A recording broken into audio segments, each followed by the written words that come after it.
Today, you are going to complete an activity on character traits and identifying the elements of a fable. So remember, character traits.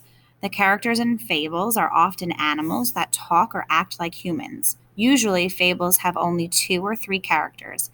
Many times, these characters have opposite traits, which are important to understanding the moral of the story. So, good readers can infer a character's traits by thinking about what a character says, does, and thinks. So, what you're going to do is you are going to watch the video on the grasshopper and the ant. We have read this story multiple times this week, so you should already know what the story is about. But if you don't, you're going to watch the video to refresh your memory.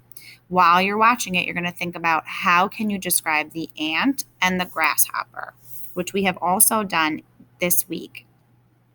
After you're finished, you're going to answer this question. How can you describe the ant? Are you going to describe him as responsible or irresponsible?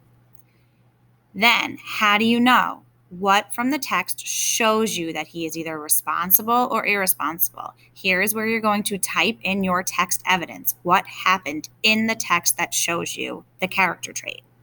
After you finish that, how can you describe the grasshopper? Do you describe the grasshopper as responsible or irresponsible?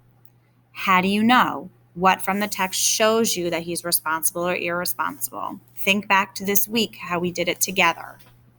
After you finish that, you're going to read The Fox and the Grapes. This is a short fable. You're going to think about what are the elements of a fable that you see inside of this text. Remember, fables are fiction stories. They're stories that are normally short. They are written a long time ago. The characters in a fable are usually animals that act like humans. The setting is typically outside, and the story teaches a moral or a lesson. The moral of this story is it's easy to despise what you cannot have. Nothing comes easy without hard work.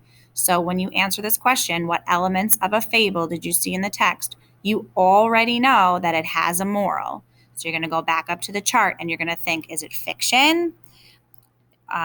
Is it short? Was it written a long time ago? Are the characters animals that act like humans? Is the setting outside? And we already know that this story has a moral. So you're going to type in what elements you see inside of this fable. When you're finished, make sure you answered all of it and you can send it over. Thank you.